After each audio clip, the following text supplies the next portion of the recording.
Hari ini kita akan belajar firman Tuhan yang sifatnya memurnikan, mengoreksi kita, sehingga semua error cara berpikir, keyakinan yang salah diperbaiki. Semoga jemaat akan semakin dewasa. Beberapa keyakinan-keyakinan yang error tersebut saya tuliskan sebagai judul dalam khotbah saya sepanjang hari.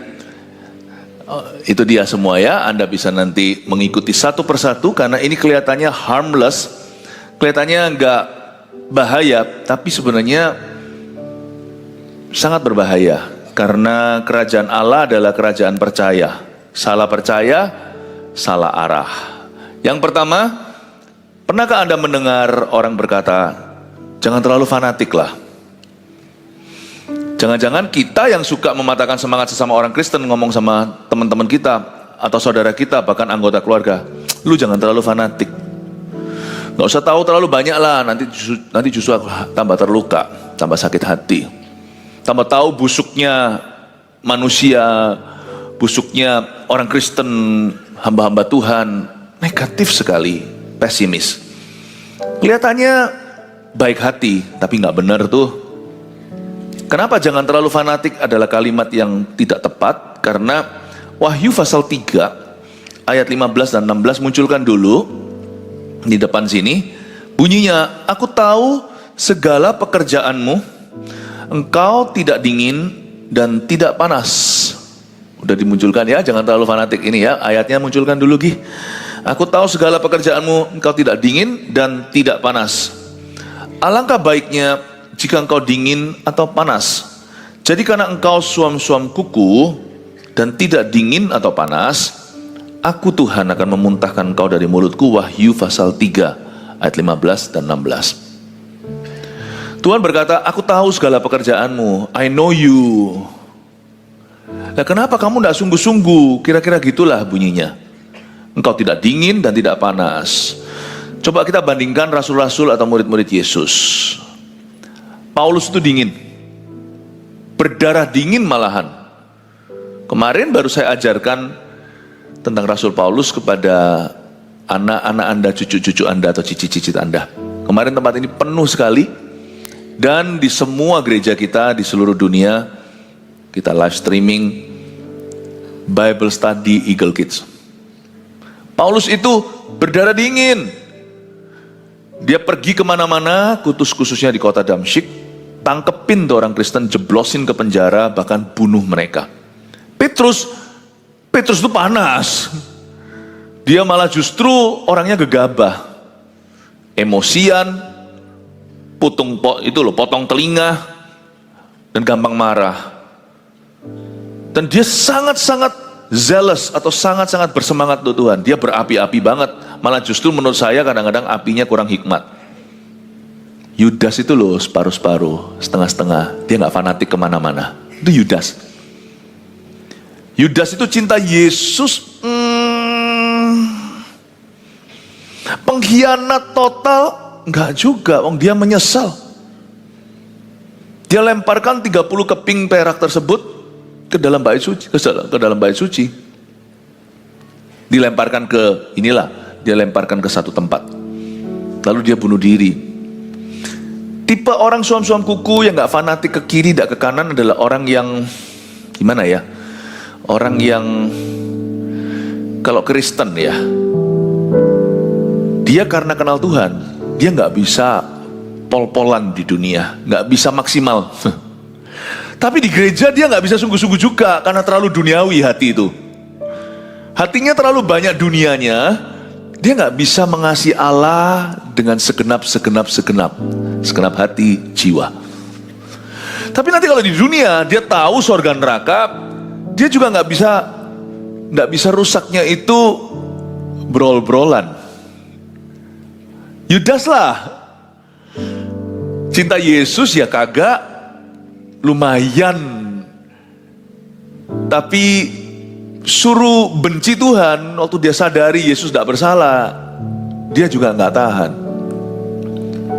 Nggak ada orang yang suam-suam kuku atau tidak sungguh-sungguh berakhir baik. Semua pasti dimuntahkan dari mulut Tuhan.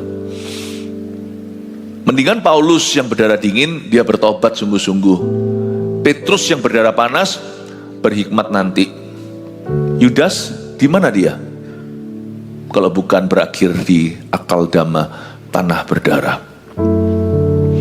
Mungkin tidak terlalu ekstrim lah ya, tetapi nggak terlalu ekstrim selalu, nggak selalu ekstrim hasil akhirnya orang suam-suam kuku. Tetapi yang pasti, pasti mereka pasti akan keluar dari hadirat Allah, dan mereka pasti akan terpental dari rencana Bapa. Markus 12 ayat 29-30 bunyinya. Jawab Yesus, hukum yang terutama ialah, dengarlah hai orang Israel, Tuhan Allah kita, Tuhan itu Esa. Kasihilah Tuhan Allahmu dengan segenap hatimu, dan dengan segenap jiwamu, dan dengan segenap akal budimu, dan dengan segenap kekuatanmu. Hukum yang terutama ialah, dengarlah hai orang Israel. Dengar itu bukan dengan telinga kuping kita saja, tapi dengan hati. Tuhan Allah kita itu Esa. Karena dia satu, kita harus sungguh-sungguh. Kita tidak boleh bercabang hati. Jangankan hanya fanatik. Fanatik itu adalah semangat tanpa pengetahuan. Kita tidak boleh sekedar fanatik. Karena fanatik itu tidak berujung baik. Karena fanatik itu tidak punya pengenalan. Karena fanatik itu lebih mengandalkan insting. Kita harus radikal jadi anak Tuhan. Bukan ekstrim, harus seimbang, tapi kita harus radikal. Kita totalitas sama Tuhan. Hukum yang terutama adalah, kasihilah Tuhan Allahmu. Gak berhenti di situ. Dengan segenap, dan dengan segenap. Ada 4 dengan segenap. Pertama, dengan segenap hatimu. Itu 100% hatimu. Hati itu mewakili seluruh keberadaan manusia itu. Hati itu bicara tentang segala sesuatu yang di dalam kita. Cintai Tuhan itu jangan 90, jangan 99, 100% cintai Tuhan. Orang kalau jatuh cinta 100%, pernahkah Anda lihat anak muda tergila-gila? Ngefans katanya. Sama Tuhan bukan hanya ngefans, tapi mengabdi seumur hidupnya. Dan di setiap faktor, setiap area hidupnya, dia memberi 100% untuk Tuhan. Bukan berarti kita jual seluruh harta kita, tapi kita memuliakan Tuhan dengan apapun yang kita punya. 100% bukan berarti kita jadi full timer, jadi pendeta kalau memang bukan panggilan Tuhan. Tapi kita jadi apa? Termasuk full timer dan pendeta, harus tulus mengabdi dan sungguh-sungguh dalam pelayanan. Kalau Anda di dalam dunia kerja, Anda harus menganggap pekerjaan Anda itu pelayanan Anda kepada Tuhan. Cara Anda memperlakukan supplier Anda, kongsian. Cara Anda melayani customer Anda tidak boleh beda dengan cara pelayanan Anda di dalam gereja. Orang tetap adalah orang. Dalam konteks apapun, Tuhan sudah mati untuk mereka. Dengan segenap hatimu, lalu dengan segenap jiwamu. Jiwa manusia itu tiada lain, tiada bukan adalah kemauan, keinginannya dia, perasaan, itu jiwa. With all your soul, keinginanmu, kehendakmu, dan dengan segenap akal budimu, dipikirin terus, mikiri Yesus, dan dengan segenap kekuatanmu. Dengan segenap kekuatan itu berarti juga secara fisik. Waktu memuji Tuhan kita nggak asal-asalan, kita nggak cuap-cuap, kita nyanyi beneran, meskipun di depan sini lebih keras suaranya, meskipun WL dan rekan-rekan semuanya musiknya menggelegar, tapi Anda tidak mau kalah. Dengan segenap kekuatan itu berarti dari sisiku aku akan sungguh-sungguh. Dengan segenap kekuatan itu juga bicara tentang bukan hanya pujian, tapi kita juga mengatur waktu. Doa dulu. Orang bilang, ngapain sih lu doa melulu? Pelayanan memberi waktu yang terbaik, bukan menyisihkan, memberikan. Jangan kasih Tuhan sisihan. Kalau kita kasih Tuhan itu harus memberikan yang terbaik. Jangan menyisihkan, tapi memberikan. Kalau perlu mengorbankan, itu dengan segenap kekuatan. Saya kasih poin-poinnya dulu, nanti baru saya tambahkan renungan Mazmur. Hari ini setiap ibadah seperti saya beri 2 khotbah dalam 1 khotbah. Tapi saya kasih dulu ada poin-poin yang bisa Anda catat. Nomor 1, ya, putuskan dari awal kita mau hidup untuk siapa. Orang bilang jangan terlalu fanatik. Kita bilang kita putuskan dari awal kita mau melayani, kita mau hidup untuk Tuhan. Kenapa? Kalau kita nggak tegas di depan, tegas nanti kita terlalu banyak pencobaan di jalan. Jangan sampai nanti waktu kita dicobai, kita pelin-pelan. Putuskan dulu dari awal kita mau hidup untuk siapa. Saya dibilang fanatik dulu sama anak lebih muda dari saya malahan. Saya bertobat umur 18, yang hina saya anak umur 14. Ketika dia tahu kita lagi anak-anak muda kumpul-kumpul, yang lebih muda itu justru lebih garang. Mereka semua pada cerita adventure, petualangan mereka, cium cewek. Wah, aku pernah cium lo di bibir. Ada satu lagi, saya rasa dia membual lah. Tapi dia mau tunjukkan betapa coolnya dia, betapa hebatnya dia. Dia bilang, aku sudah tidur sama perempuan. Ini waktu saya sekolah di luar negeri. Ya, kebudayaan barat kan memang lebih bebas. Giliran saya ditanya, saya dari tadi sudah berkata, Tuhan, jangan sampai tanya saya, jangan sampai tanya saya, jangan sampai tanya saya. Bayangin loh, celakanya itu pertemuan, ngobrol-ngobrol gitu, iseng-iseng itu di gereja loh.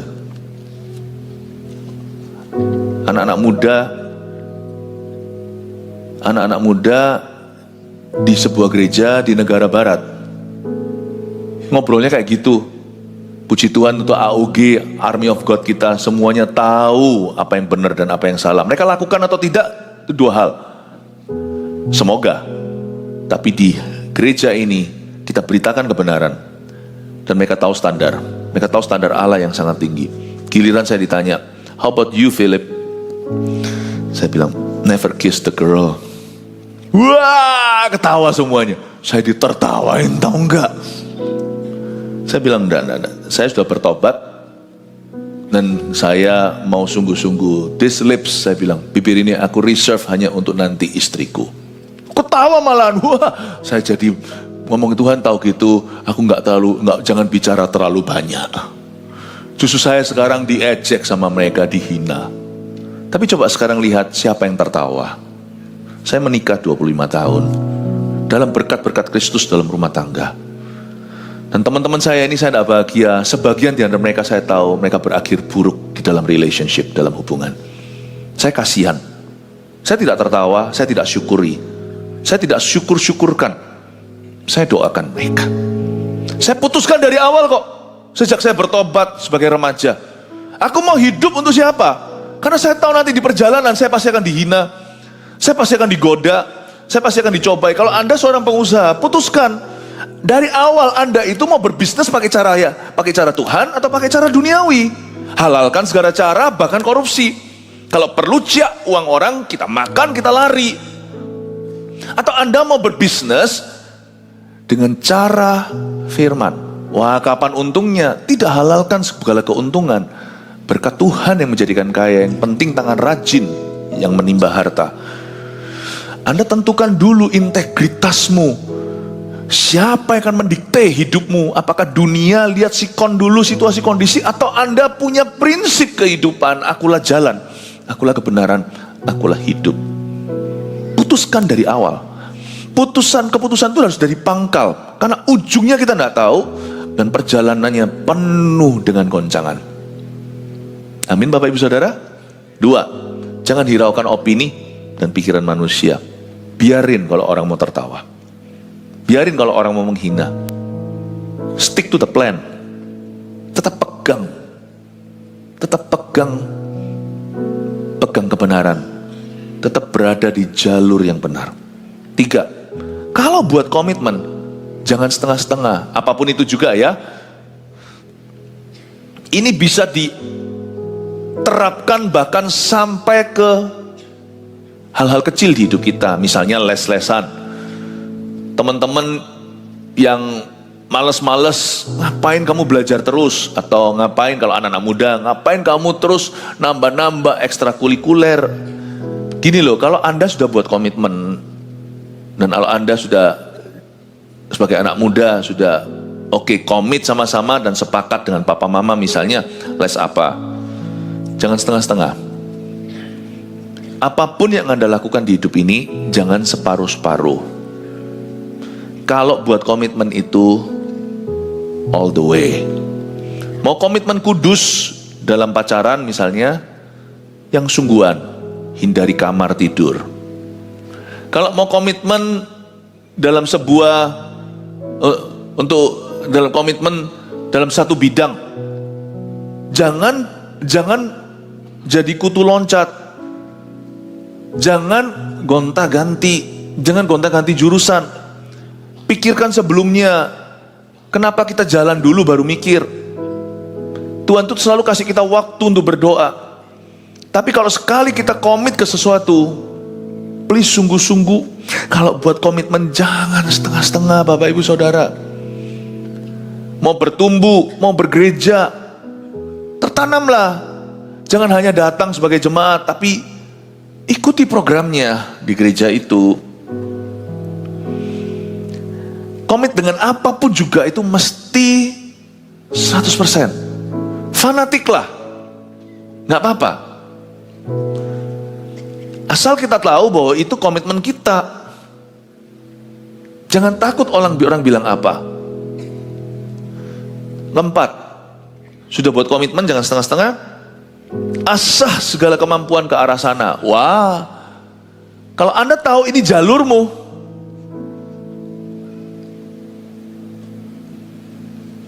asah pedangmu, tabung pelurumu. Saya tahu ini jalur saya, maka saya tahu Tuhan, aku akan asah semua kemampuan saya di bidang ini, semua yang sifatnya sinergi, berhubungan.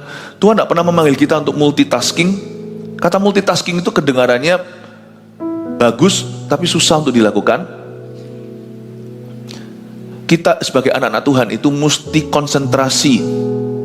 Spesifikasi, spesifik itu detil, jangan general atau umum. Bahkan jalan ke sorga pun sempit, tidak lebar. Kita anak Tuhan diajari untuk fokus, konsentrasi, spesifikasi, dan kalau bisa spesialisasi. Kalau di sini ada orang yang sekolah ke sekolah kedokteran, asal mampu, asal bisa, Tuhan buka jalan, usahakan, teruskan. Kalau bisa jadi spesialis, why not sih? Memang susah, saya tahu. Setiap negara pasti ada sistemnya, dan sistem itu susah ditembus. Cobalah, jangan takut gagal. Saya mencoba banyak hal di hidup ini di dalam bidang saya. Ternyata saya belajar, nggak semuanya bisa. But I never have regretted. Saya tidak pernah menyesali bahwa saya mencoba. Saya berusaha.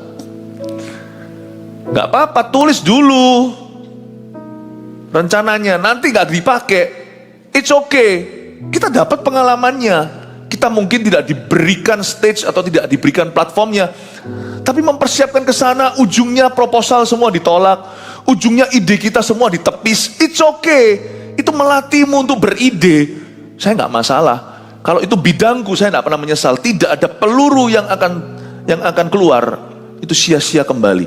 Kalau saya mengasah semua kemampuan saya di bidang dan jalur yang sesuai dengan panggilan saya, it's never wasteful. Tidak pernah sia-sia. Nggak pernah sia-sia. Amin, Bapak Ibu Saudara. 5. Minta pengurapan yang luar biasa. It's okay ini, minta ini sama Tuhan. Kalau kita sudah terlanjur fanatik kan, miliki appetite atau selera yang besar, minta urapan itu jangan kecil. Minta yang luar biasa sama Tuhan. Lord, anoint me. Pertama-tama dalam kehidupan kekristenanku, tapi dalam bidang yang kutempuh, di jalan yang harus aku tempuh ini, Tuhan urapi aku. Someone once told me pada waktu saya masih sangat muda belia, baru terima Tuhan. Usia rohani saya baru 1 tahunan. Ada seorang hamba Tuhan ngomong sama saya seperti ini, Philip, dia bilang, karena kamu ingin dipakai Tuhan, minta sama Tuhan pengurapan yang luar biasa. Itu seperti mencelikkan mata saya. Iya, saya nggak boleh sungkan. Kalau saya sudah taruh hidup di situ, Tuhan tuh nggak keberatan kok untuk melimpahkan kekuatan. Justru jangan minta sama Tuhan kalau kita itu mendua hati. Yakobus berkata, orang yang dua pikiran tidak akan tenang hidupnya, 1, 2, doanya tidak akan terjawab. Jangan harap dia menerima apa-apa dari Allah. Tapi kalau kita hatinya tidak bercabang, kita bulat hati untuk Tuhan, dan apapun yang Tuhan percayakan di tangan kita itu kita sungguh-sungguh 100% beri diri, bilang sama Tuhan, ask of me, kata Tuhan. Tuhan bilang gini di Mazmur 2, mintalah padaku, kuberikan padamu bangsa-bangsa sebagai milik pusakamu, suku-suku bangsa. I'll give you many nations. Jangan tanggung. Dan kalau Anda diurapi, minta hasil urapan itu. Hasil urapan itu bukan materi. Hasil urapan itu dampak kehidupan, impactnya, buah-buahnya, buah pelayanan, buah kesaksian Anda. Hasil pengurapan kita itu adalah penyertaan dan pembelaan Allah. Ask of me, mintalah, maka aku berikan kepadamu bangsa-bangsa sebagai milik pusaka. Saya ngomong sama Tuhan, anoint me Lord, use me Lord. Saya pernah menulis sebuah lagu tentang itu, tapi mungkin lagu saya sekarang itu, karena memang saya bukan orang yang khusus diurapi untuk cipta lagu, itu ada PAW. Itu saya ciptakan lagu, saya bikin lagu yang saya nyanyiin sendiri. Kata-katanya kurang lebih begini, choose me Lord, use me Lord, anoint me Lord, you can trust me to bring the good news to the world. Pilih aku Tuhan, urapi aku Tuhan, kau bisa percaya kok sama aku akan membawa kabar baikmu ke dunia ini. Dan saya minta sama Tuhan, if you anoint me, show me results. Kalau engkau mengurapi aku, tunjukkan hasilnya. Orang pertama saya doakan, saya masih ingat tahun 1992, 33 tahun yang lalu. Tiba-tiba orang itu mendengar tulangnya sendiri bergerak, tak, tak, tak, tak. Dan orang sebelahnya, saya aja nggak dengar karena saya lagi ngoceh, saya lagi doa dengan keras. Bahkan saya nggak tahu siapa saya ocehkan, pokoknya saya beriman. Dan dia kembali ke dokternya, orang itu habis kecelakaan berapa hari yang lalu, ditabrak mobilnya dari belakang. Jadi ini kan ada angka-angkanya, huruf-hurufnya ini, syaraf ini, L berapa, apa, itu banyak yang keluar. Orang ini sedang dalam terapi yang sangat serius. Saya doakan dia dengar suara tak, tak, tak, tak, dan keluarganya. Setelah saya doa begitu, lalu habis itu dibawa ronsen lah ceritanya, atau pokoknya di screening lagi. Jadwalnya dia besok setelah saya doakan itu harus check up lagi. Ya dia nggak sampai paralyzed, lumpuh, nggak, cuman ditabrak di belakang, der gitu. Untung dia pakai sabuk pengaman, tetapi sesuatu keluar. Dan waktu dicek, dokter yang ateis berkata, kok bisa begini? Apa yang terjadi dengan kamu? Nggak mungkin screening yang lalu salah, wong aku yang melakukannya. Kok bisa nggak match tuh, masuk semua. Saya merinding loh. You challenge God, God will be always up to your challenge. Tuhan itu tidak pernah menolak iman. Petrus berkata, suruh aku jalan. Jalan di atas air, sini. Tuhan itu selalu akan menanggapi tantanganmu kalau tantanganmu itu di jalurnya. Kalau tantangan Anda itu keluar dari kesungguhan hati. Karena Anda tahu panggilan Anda tahu bahwa itu adalah jalan yang memang harus kau tempuh. Challenge him. Tantangan kita itu bukan kurang ajar kok sama Tuhan. Tantangan kita itu justru menunjukkan keyakinan, kepercayaan kita kepada Roh Kudus, kepada Allah yang Maha Kuasa. Saya nggak hiraukan orang ngomong apa, urusanku dengan Tuhan kok mau ditertawain kayak mau apalah, mau disalah ngerti. I have no business with you. Aku tidak ada urusan denganmu. Untuk orang-orang yang begitu, saya mengasihimu, saya doakan supaya suatu hari kamu dicelikan matanya, lalu datang ke saya untuk belajar. Saya berdoa supaya Anda berubah pikiran, tapi please jangan bilang kepadaku jangan fanatik lu, karena itu tidak akan mengubah apa-apa dalam diri saya, nggak ada efeknya. Karena aku memang dari awal memang mau fanatik sama Tuhan. Lu mau apa? Saya sudah tentukan dari depan. Saya dari awal memang mau menjadi orang yang berhasil. Mau apa? Saya dari awal memang mau jadi orang yang diurapi dan berbuah. Mau apa? Saya memang dari awal mau jadi orang yang berdampak. Dan saya tidak akan menyesal. I'm not sorry. Jika ada orang berkata sama kita, kamu tidak bisa, it's okay, tinggalkan orang itu, jangan benci, doakan dia, tapi tinggalkan, berbalik arah, kasih dia punggung, dan tunjukkan gimana cara melakukannya, sampai dia berkata, oh ternyata bisa. Saya tidak akan buktikan ke orang itu. Saya tidak akan jawab keraguannya dia. Dia meragukan, it's okay, saya tinggal melakukan, nanti suatu hari dia belajar sendiri, ternyata bisa tuh. Ini bukan arogan. Anda harus punya keyakinan. Kerendahan hati itu bukan minder. Kerendahan hati tidak ada hubungannya dengan perasaan rendah diri. Rendah hati itu tahu diri. Kita tahu bahwa kita bukan sumbernya, Tuhan sumbernya, dan kita adalah alat, Tuhan adalah pokok, kita adalah carangnya, kita akan berbuah. Kerendahan hati itu tidak ada hubungannya dengan tidak percaya diri. Kerendahan hati itu percaya Tuhan, makanya kita percaya apa yang Tuhan taruh dalam diri kita. Minta pengurapan yang luar biasa, jangan setengah-setengah. Amin Bapak Ibu Saudara. Itu baru keyakinan yang benar. Jangan takut dan hiraukan apa kata manusia. 5 munculkan 1, 2, 3, 4, 5 des. Ya, tolong difoto. Karena setelah ini saya kasih, kita akan baca Mazmur. Silakan. Oke. Haleluya, kasih tepuk tangan Tuhan Yesus. Dan kalau ketika memberikan tepuk tangan, kita juga harus dengan segenap kekuatan. Nah itu dia. Beda level. Terima kasih, Tuhan berkati. Mazmur 16 ayat 1 sampai 6. Kita merenungkan suatu mazmur ya. Ini adalah Mazmur Daud, miktam dari Daud. Kata miktam itu artinya golden, emas. Kata miktam artinya excellent. The excellent will stand before kings. Kitab Amsal. Orang yang cakap dalam pekerjaannya akan berdiri di hadapan raja-raja. Kata miktam di sini adalah excellency. Ya, jagalah aku ya Allah, sebab padamu aku berlindung. Aku berkata kepada Tuhan, Engkaulah Tuhanku, tidak ada yang baik bagiku selain Engkau. Orang-orang kudus yang ada di tanah ini, merekalah orang mulia yang selalu menjadi kesukaanku. Bertambah besar kesedihan orang-orang yang mengikuti Allah lain. Aku tidak akan ikut mempersembahkan korban curahan mereka yang dari darah, juga tidak akan menyebut-nyebut nama mereka di bibirku. Ya Tuhan, Engkaulah bagian warisanku dan pialaku. Engkau sendirilah yang meneguhkan bagian yang diundikan kepadaku. Tali pengukur jatuh bagiku di tempat-tempat yang permai. Ya, milik pusakaku menyenangkan hatiku. Katakan amin.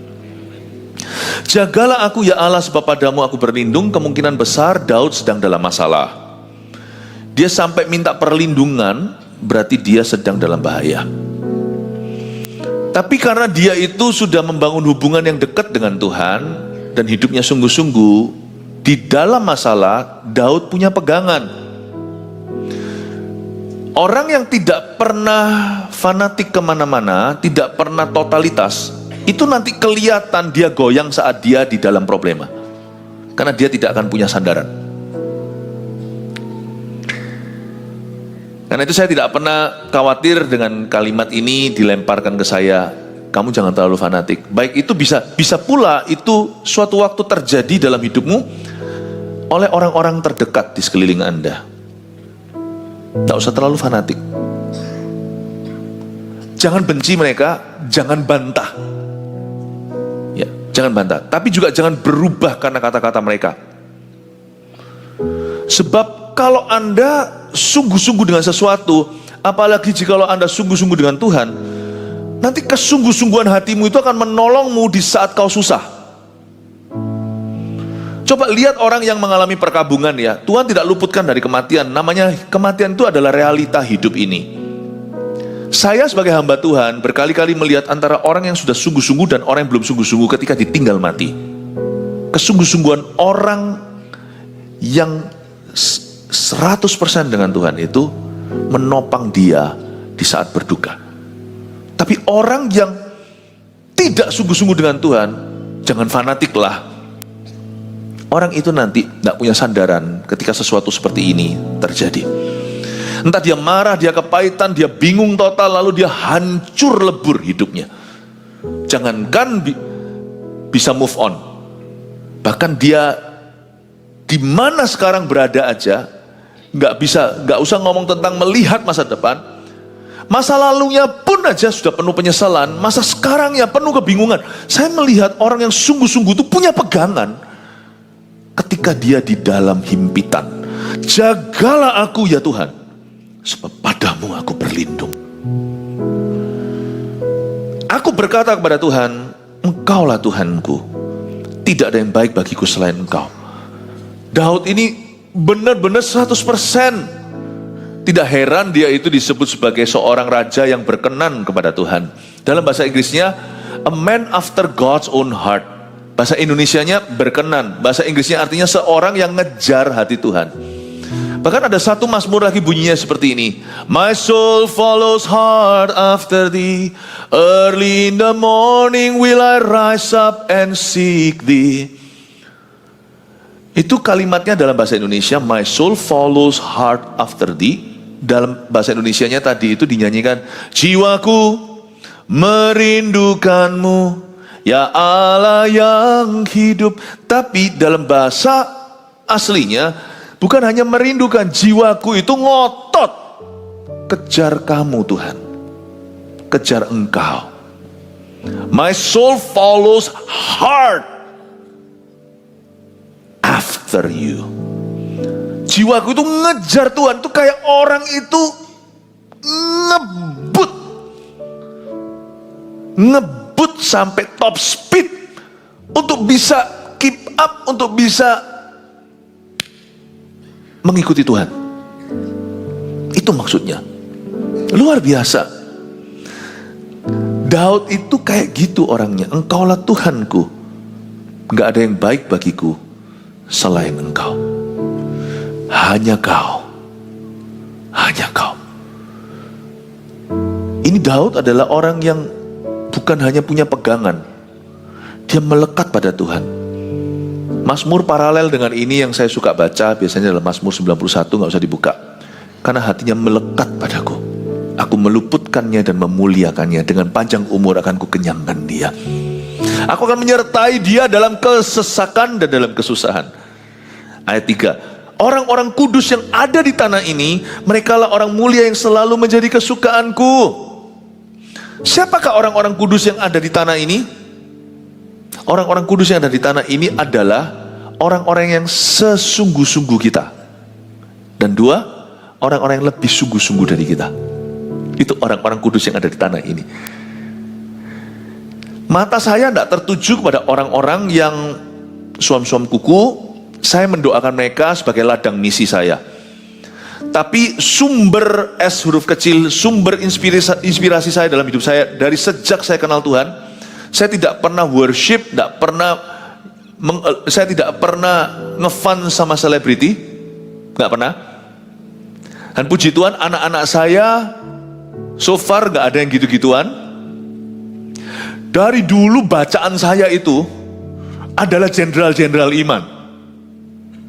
Saya juga suka membaca beberapa presiden-presiden di dunia, termasuk Presiden AS, yang takut akan Tuhan. Gak semua. Ada presiden baik, ada presiden buruk, sama dengan kitab raja-raja, ada raja baik, ada raja parah. Tapi saya suka baca biografi orang-orang yang takut akan Tuhan.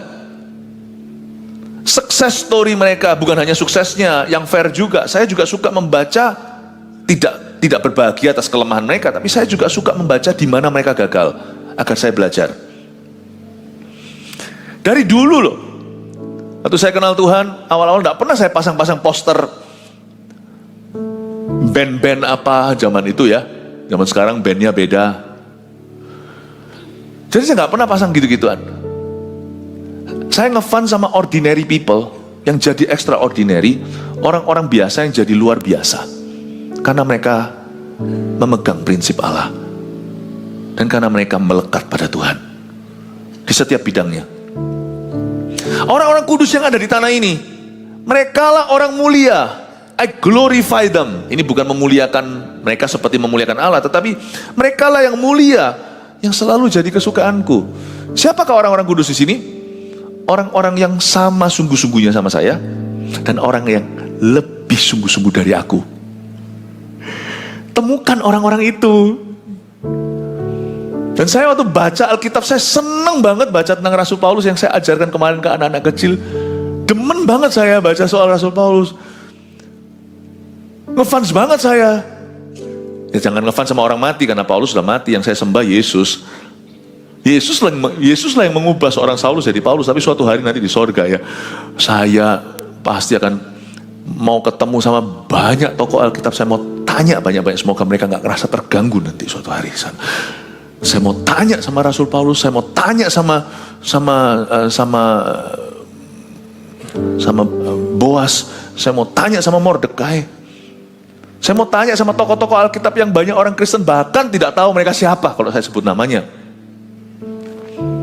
I want to ask them. Kalau orang yang hidup sudah tidak ada yang lebih sungguh-sungguh dari dirimu, nggak mungkin sih, semua kita itu pasti unda-undi. Tokoh-tokoh Alkitab ini menjadi inspirasiku. Dan ada banyak cerita-cerita orang-orang yang sudah pergi. Luar biasa hidupnya. Billy Graham contohnya. Dwight Linwood Moody. Saya belajar seorang pengacara yang dipakai Tuhan luar biasa, Charles Grandison Finney. Wanita-wanita yang takut akan Tuhan, Mariah Woodworth Etter, bukan Mariah Carey.